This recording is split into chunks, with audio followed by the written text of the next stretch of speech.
Welcome to another DMAR Mastery Real Estate Sessions. Today, we're going to talk about what I think is a very salient topic when it comes to your clients and their search for home with new construction, right? And to help me with that conversation is Mike Davidson of Wonderland Homes. Mike, thank you guys. Thank you so much for being a part of this recording. No, but it's an honor. I appreciate you asking me. Thank you. So what's going on? How is what you guys building? Where are you guys at? Let's a little bit about what you guys are offering product wise now, and kind of the top market. You got it. It is a hot market. We're a home builder here in Colorado. Been building for 50 years. Right now, we're very heavy up in northern Colorado, in the northwest corridor in Broomfield and Erie markets. Castle Rock is where we're building a lot too. So we've got Timnath, Windsor, and southern or northern Douglas County right now. Our plan is to continue to grow. Land prices are what they are, and we're going to continue to try and forge ahead and find some great pieces of ground. Our real tact is location. Our company is all about character. So, we take a little bit more time with design. We're more known as a style and design builder, but, born in Boulder, Colorado in 1966. We are now a part of the Guillen Homes family, which is in Texas, and we're the only Colorado operation. We're still operating as Wonderland Homes, but that's a very recent acquisition that happened. We're very excited about it, giving us a propellant to really grow in this market the way we've wanted to for a long time. Super cool. Congratulations on that. I didn't know. Thank you so much. So let's talk a little before we kind of jump into this stuff. Let's talk about kind of what realtors are feeling out there. Some of them, and I'm going to take my realtor, my CEO hat off for a second and talk about it from the realtor point of view. There's realtors that are feeling pushed out of the transaction. Help us get inside the minds of what you guys are experiencing every day. Maybe from your point of view. We don't need to get specifics about brands, but why the animosity? What do you think is happening? I would say, as we all know, our market's cyclical, right? Today, it's a seller's market. And so builders are selling homes as a new construction company, and, the deals are coming in. It's hard to keep up right now. As you and I talked right before we started this, being back in a market of 2008, 2009, 2010, it was all we could do to, almost beg realtors. We were, as a sales director, as a marketing person, with all the listings that were on the market resale wise, we were competing at an entirely different level.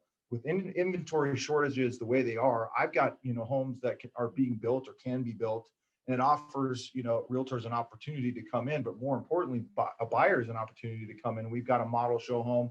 We've got a whole sales process. And so while Wonderland Homes, we typically don't have that mindset. We're always going to want to partner with real estate agents. We really feel that it brings a sense of sophistication to our process. We're typically at about 80% realtor cooperation rate. And I think other builders in the marketplace feel that they don't need realtors as much as they would in a down market. And so I think that plays a lot into what you guys are feeling right now as real estate agents.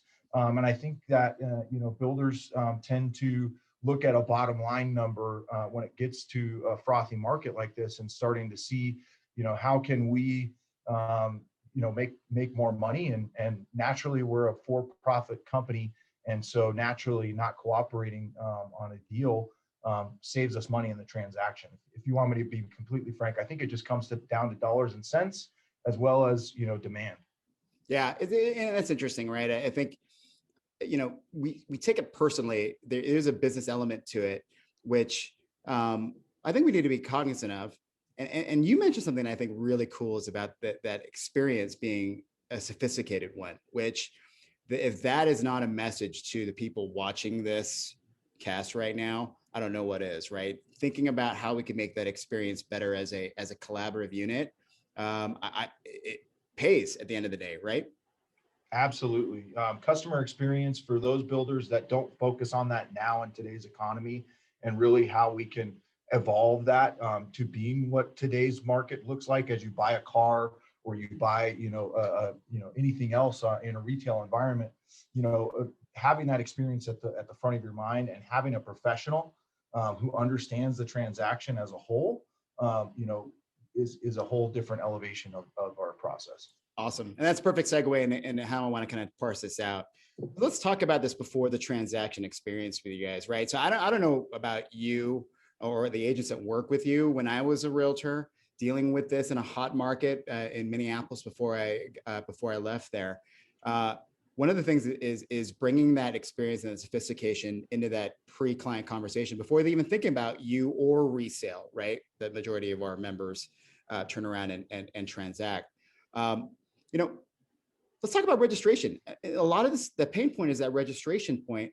I know when I was an agent, I would go and ask my client if they're even thinking about it. Let's go down that road and talk about the service, the products and the offerings that are out there, both in the MLS and in the real world. Registration. Can I call folks like you to gather info on your products? How did you want us to think about that relationship with you guys, along with the relationship to my client? Well, if I could, I think it really starts with educating yourselves on the different builders that are out there. And there are opportunities to get involved with the Builder Realty Council here in Denver, which I would say suggest for $55 a year. You have an opportunity to start going to events and interacting directly with builders. So if you're really wanting to get knowledgeable on the builders in town, that would be one suggestion of mine. And then we're talking about registration. So it evolved from, you had a little plaque in the sales office when you walked in that says, please register your client on the first visit, and make sure you do it every time, right? And so then, you kind of get into this frictional relationship. If, hey, the buyer's out, on a Saturday wanting to walk around and go into the sales office, and it's a beautiful day, it's a beautiful model home, they can step in, Mr. Salesperson in the sales office takes down their information. The next person comes in and it starts getting busy, right? So they don't get to have the opportunity to register their client. I would say if you're a smart agent and you've got buyers that are in this market right now, the best thing I can advise you to do, don't call me because I'm the director of sales and I just am not the person. I mean, you can call me, right? But every builder should have on their website a phone number. And more than likely today, that phone number goes directly to what we call an online sales counselor. And so we've got these virtual assistants. We've got, in some builders' cases, call centers that are taking these calls. And in most cases, you can register yourself either online on that, contact us form as a realtor. And it's, in my case, we've got a realtor registration that says basically, here's my clients' names. And as soon as we have that in our CRM system, again, much more sophisticated than it was back when you and I started this process. Totally. You are registered now with that person's name in the system, and it gives you a little bit more of a point to talk to somebody about if there ever becomes a conflict. But I would say Builder Realty Council was developed for that reason, to give you that that understanding of who the builders are, and then if there ever becomes a conflict, the Builder Realty Council was designed to really help with that and understand all the different builders and their processes. So that'd be step one, and then obviously contacting the new home specialist or the online sales counselor for that particular builder. Very cool. And actually, it's a really good mention is that the Builder Resource Council, which very unique in this market. I've never seen that in all the markets that I ever worked in. It's really cool to have that little nexus point of industry right there. Association, leadership, real estate, realtor, and builder point of view. I know I'm signing up all of our board members next year to be BRC members to keep apprised of what's happening. But for you guys on the street, $55 a year, it's nothing, man. That's like one cup of coffee every other month, right? You're saving, put it towards these relationships that actually matter, because you're not going to stop building, right, Mike? Promise you, no, we got to catch up, man. We're underserving the market right now. There's so much building that will be happening in the coming years. And yes, it's a good way to build your bank. It's a good way to build your end of the year numbers. You can count on a builder probably closing a home within 5 to 12 months. So consider you getting in at the start of that process. You do a couple transactions, 3 transactions. You're building your end of the year when you could, and then you can focus on the resale side. Super good point. Super good point. And think early about new construction. Get to know what's the difference between the builders, and then offer that to your clients. I think that's huge when you're sitting there with, when I'm sitting there, my members are sitting there with their newfound clients who don't really know what their options are other than what they see online. Really good point. That's right. And in this virtual environment, I would say that online salesperson is key. But also, Nobu, I just want to, emphasize that our online on-site sales teams, we're still having, model homes. We still have sales offices. This is a relationship-based business. If a salesperson starts seeing your face on a regular basis, coming in and asking how things are going, how's the market, how's your community going, and you're keeping top of mind what's going on out there too, and visiting regular sites that are maybe around where you live even, and getting to know those salespeople, they'll remember you too. If they've got, a cancellation, if something comes across and something hits the market, if they remember you, that's a good way to also build your, book of business, is getting to know those on-site salespeople. Hell yeah, that's a super good point as well. And real relationship businesses are not only with buyers and sellers, but with folks like you at scale. So really awesome point. So okay, so I got a client. I'm in the transaction, right? And I think we're having worked for a builder in the past. I think the other pain point that some of these guys feel, and I don't know if you feel it, is the realtor checks out. It's like, oh, the builder will take care of it. The role of the realtor is still alive and well, from communications all the way down to that walkthrough, doing things like inspections. What is the role of the realtor for you? If we should have a mutual client, what's that look like to you in a perfect world? Well, first of all, be there and be involved.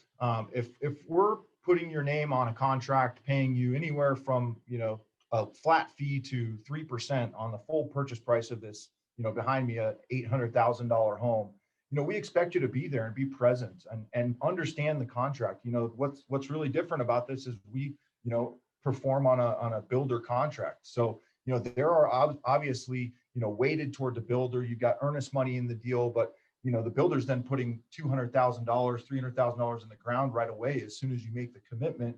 And it's like, we do have a little bit more leverage in the conversation because of the builder contract, but you should understand the ins and outs of that and really help to advise your client, hey, you've got this long until your earnest money is non-refundable.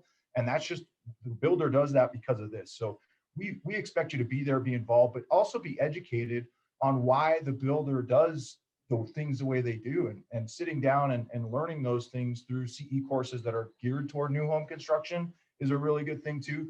But anyway, we want you to be there. Come to the contract presentation, come to the first visit with them, make sure you understand where their home site is. Oftentimes, like you said, people do check out. And while we want to find balance of allow my salesperson on site to really guide this conversation, because they're truly the expert on the product. They're truly the expert on the contract. They're truly the expert on the location and, the HOAs and all that good stuff. Let them lead some of that conversation, but just be there, be educated, be on our side and help us understand how to educate the customer about what's different, in the new home transaction, but also be there to advocate for them too. If there are issues coming down at the tail end of a transaction, which, we're building a home in the middle of nowhere on a piece of dirt, and there are bound to be problems in every single, build, and delays and things like that. You're there to also advocate for the customer and make sure that they're getting the right experience. So, I think it behooves you to be involved and understand the transaction in a big way. Yeah, showing up is like 99.9% of every of every industry, right? You got it. But knowing the contract, that's a huge one. And I know that the builders that I know, they hate having to educate two sets of folks in this: the buyer, the mutual buyer, but also the person that should know better, right? So right. Easing friction, that is something that I've been hearing a lot since COVID, before COVID, even more now. Easing friction is huge, and you mentioned it, right? Showing up, but knowing the contract and thinking about that shared experience that your client is going to have more than anything. And then from there, you can divvy up responsibilities when needed, but aside from the proprietary stuff, right? Right. And my preference would always be that my team, our sales team is you're the liaison. I'd rather have them always going through you to make sure that you're the one communicating. We're paying you to be the professional and cooperate in this transaction so that you can communicate and help educate and help kind of keep the emotions intact, right?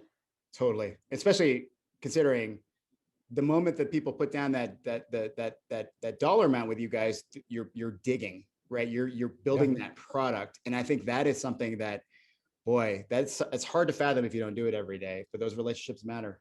Exactly. That's right. And at the end of the day, it's a home where they're going to build memories, raise their family, and it is an emotional experience. So we get that. And it's your job to help continue to remind us of that. Yep. Yeah. The role is alive and well. Just got to embrace it and run with it. Right. After the transaction, right?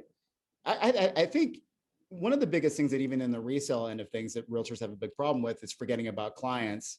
But there's a huge amount of post-transaction transaction experiences that can be related in new construction, because you got things like warranties, all these other things that are up there. It's cool for me to talk about that, but not only you and our mutual client as well after the transaction, right? I would say 100%, and it should be your role, and it's a great way to continue to stay in touch. And in a lot of cases, people are going to sell their home in 2 to 5 years, and so why not keep in touch with them and kind of be that? Maybe you're sending a reminder. Not every builder does like maintenance reminders saying, "Hey, you got a new home. Here's your maintenance manual that you received from the builder. It's time to blow out your sprinklers and things like that. It's time to kind of maintain the siding on your house." I think there are some great ways that real estate agents could continue to stay involved after the transaction, regardless really if it's resale or new, that could really facilitate a future transaction for them too. So I would say yes, number one, be thinking about your own business in the future as you do that. But similar to understanding the contract, all the builders' warranties are different too. So some builders have a 2-year, 10-year warranty, which means 1 year is really kind of the workmanship for us. The second year is all the mechanical systems, so all the HVAC is still covered, and that kind of thing. Then you have all the appliances that have their own manufacturer's warranties, and then you have 10-year structural warranties and that kind of thing. So if anything major structurally happens with the house, that's fairly common. The 10-year structural warranty, but all the stuff, at the first couple years is pretty different per builder. So again, being there and making sure you're the educational component of how to maintain their home and make sure that if there are problems, they know how to communicate them to the builder. Oh yeah, that awesome point. And I think it's really important to be reminded of, right? If you're an agent out there watching this, is that every buyer is a first-time home buyer.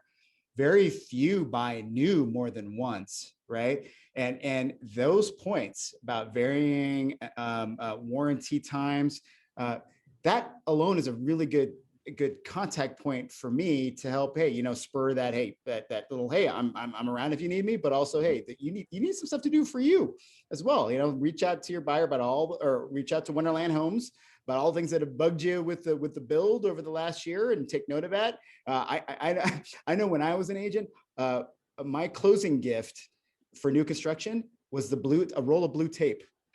That Absolutely. I gave it to all of my new construction clients. So like, you're sitting on the toilet doing your thing and you see something that you don't like, put that little piece of blue tape there. You see you're cooking and hanging out with your kids, put that little piece of blue tape there. You'll be annoyed by it at some point. Let's help you figure it out with the builder after the fact.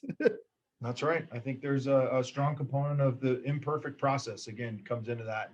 And again, that's a part of your education experience, I think, as a real estate agent, is to educate them that it's not going to be perfect. There are going to be, potentially, depending on the builder, some things to take care of after you close. Yeah. And that's the stuff that's really uneven, right? So going out there, being part of that, even that search experience, getting to know what your clients want, hooking them up with folks like you, right? Who have differing types of builds. There are quality differences. And don't be afraid to ask the questions, right? The subs and all those folks and what they use. I actually loved going with my clients as a home was being built. You can see the guts of a home as it's being built. Boy, that is a huge differentiator when you can help your client know what they're looking at and they get some work off of your sales team, right?